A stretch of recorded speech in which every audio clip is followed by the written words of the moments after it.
Grace and peace multiply to everybody in the name of the Most High God and the Son of the Most High God, the Savior to those that keep His commandments. I'll touch on something again. The book of Psalms, chapter 37.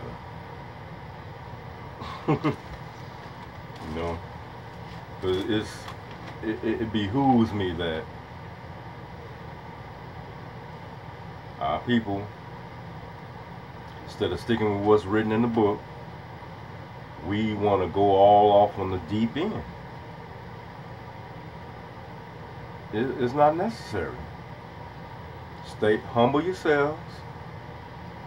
Study to show thyself approved. So that means you got to read. And keep His commandments.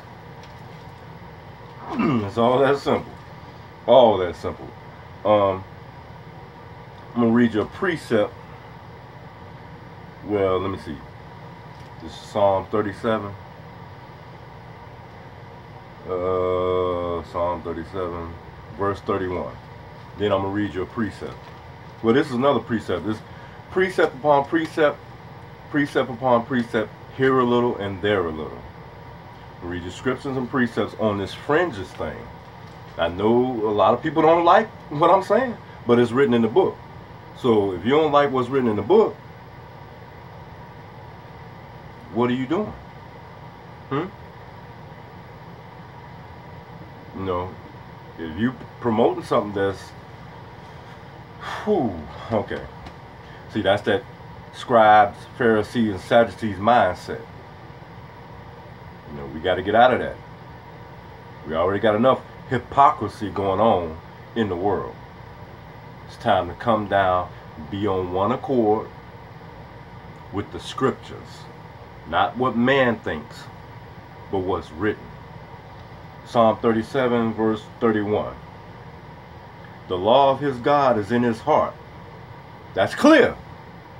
Ain't that crystal clear? I'm going to read it again. Psalm 37, verse 31. The law of his God is in his heart. Did it say the law of his God is on his clothes? No. Did it say the law of his God is on his fringes? No. This is the Lord. This is the Most High speaking by the mouth of David.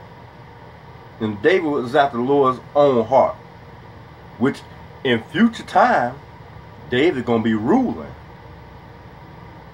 So none of his steps shall slide. You keep the commandments, none of your steps shall slide. The Lord gonna bless you, even though we under the curses. But we got a lot of people not doing that. They twisting things and they want to do things their own way. And I just want to reiterate something. People want to be stuck on fringes. It's a nice look, yeah. Take us back to our days of our ancient forefathers, but it's not necessary. You keep them laws of God in your heart and in your mind. Matter of fact, the Lord said by the mouth of Jeremiah the prophet, hey, just tell them just keep my Sabbath day. Just keep my Sabbaths. Don't the fringes have the 10 commandments in there? What ain't the Sabbath? Wasn't the Sabbath one of the fringes? Wasn't it a law to keep the Sabbath day? Wasn't that on the fringes? Did they do that? No.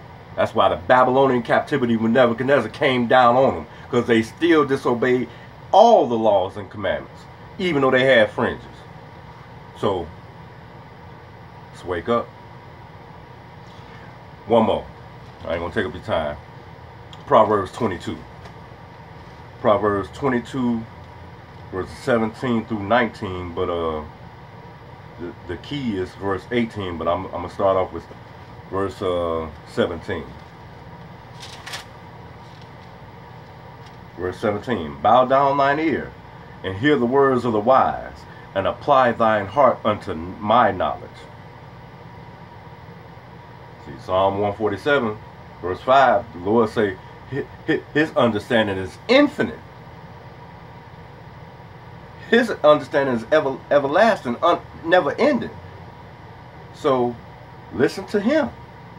And this is his words. Verse 18, for it is a pleasant thing if thou keep them within thee. Not on thee, within thee, in your heart and in your mind. Ain't that simple? They shall withal be fitted in thy lips, that thy trust may be in the Lord. I have made known to thee this day, even to thee. This is way back in the book of Proverbs. You know what I'm saying? Because he knows all things. He knew that even though he told them to put fringes on your clothes, that they still was going to disobey him. And that's exactly what they did. So that's why later on with the other prophets, he said, I'm going to put my heart in their hearts and in their minds so they can do it right. And they won't have no excuses saying that, oh, the fringes was over there, so I forgot them. No, it's in your head. You didn't forget them. You chose to be enticed of your own lust. You chose to do things your way. You know, we are very selective people. You know what I'm saying? We want to pick and choose what we want to do. That's false doctrine. Look at the Sunday churches. They pick and choose what they want to keep out of this book. You got to come out of that. If a Sunday preacher is not telling you everything you need to know that's written in this book, he don't want to say the fear of the Lord is the beginning of knowledge, because he want to say love, love, love, love, love. But love is keeping the commandments. He ain't telling you that. You got to keep that Sabbath day. You got to stop eating swine. You know, like this so-called motivational speaker out here. Got football stadiums full of people in his congregation telling them that he stopped eating pork because his God told him not to. But he ain't telling them the whole story. He ain't telling them that when you read Isaiah 66, when the Lord returns, he gonna consume those eating swine's flesh. He ain't telling them that, is he? False prophet is a false prophet. Grace and peace multiply to all you and yours. Stay strong in the Lord and the power of his might, putting on the whole armor of God so you can stand against the wiles of the devil, because the devil he can send people to you, or send things to you to be a stumbling block. You gotta wake up.